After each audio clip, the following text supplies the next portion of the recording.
Yep. Got Donald Trump on the line. Let's go.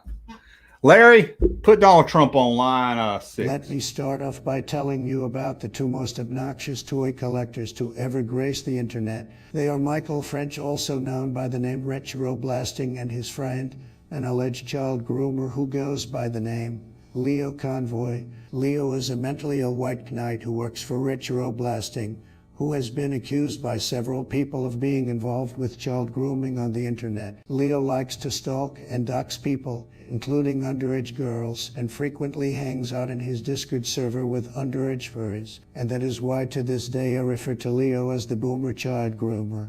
It just rolls off your tongue. Leo, boomer child groomer. If you ever have the misfortune to meet Leo online, quickly say the phrase, Leo, boomer child groomer. You will be shocked at how quickly he reacts. It will be so fast, your head will spin. Just recite, "Begone Leo, boomer child groomer." He will instantly be blown the fuck out. No matter how much interference or deflections he runs for Retroblasting, that one phrase will call him out and put him on suicide watch. And Retroblasting is a piece of work too, with a big head and gangly limbs and a constant resting bitch face. Someone once told him he was autistic.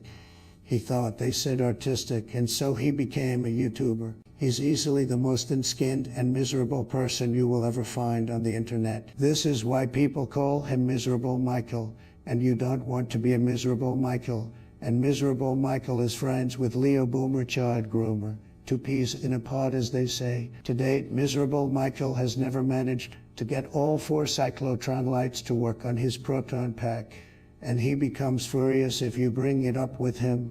Who's ever seen a Ghostbuster without a working cyclotron on his proton pack? It's sad. It really is. It's sad for this country.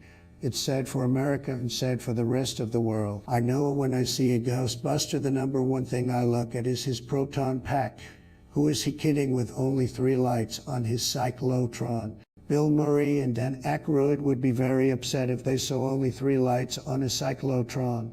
I like 4 lights on my proton packs, not 3. Could you imagine a frail gangly Ghostbuster with a head the size of a pumpkin and only 3 lights working on his proton pack? It said.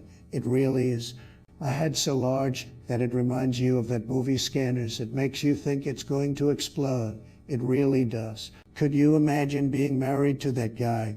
A big Scanners pumpkin head with gangly limbs, a resting bitch face, and a mouth that looks like it just sucked on a lemon. And then on top of it, he's miserable all the time. But I'd be miserable too if only 3 lights worked on my proton pack. Seriously, take a look. Take a look at this clip. Watch how miserable and angry he is, and how he stews over the lights on that cyclotron. Trolley said. It's your opinion, studio audience.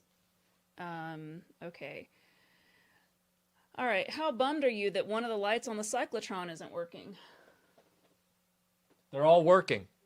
It's probably the angle at which you're looking at the... Yeah, it is working. They're all working. It's weird because you have to be at the right angle, especially because there's so much light in here, you can't see it, but... This one right here is working. It is working, yeah. It's just... It does look like that, though. It's possible that... The He-Man movie was in '87, Keith says, so... Oh. Yeah, that's a big selling point, right? Like, we all loved that movie when it came out. Mm-hmm. Let's just do a whole live stream about that. Yeah, I don't think kids in '89 were thinking about the '87 live-action He-Man movie. It was people in '87 weren't thinking about it either. Lio Convoy's review says, I think the likely answer is that it was in the early scripting phase when He-Man was still popular and it was just still a holdover. That's quite possible. But it just jumped out at me because I was like, this almost feels like a 90s movie because I wasn't sure what year it came out. And I was like, if this was like 91 or 92, that would be really... But then I didn't know about He-Man in space, which is... Technically, all He-Man is in space, right? Because Eternia is another planet. Yeah.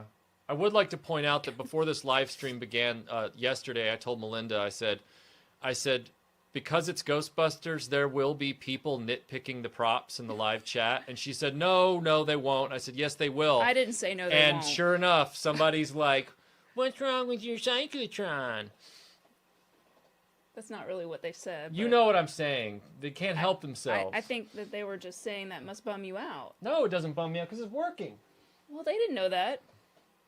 Did you see how everyone had moved on, but he kept turning and staring and looking at those lights as if they haunted him? They really did. They haunted him. Did you see how he spoke to his wife? I bet there was no sex that night. She probably opened a Tinder account that very night. Maybe he was embarrassed as a man that he only had 3 lights while other men had 4. Who can say? Maybe it made him feel like less of a man. Just please don't ask him about the lights. I'm sure they continue to haunt his dreams at this point. Okay. Thank you. Thank you, Donald Trump. Thank you right there. Okay. Hey, Junkman channel popping though. Thank you, sir, for that unsolicited testimony.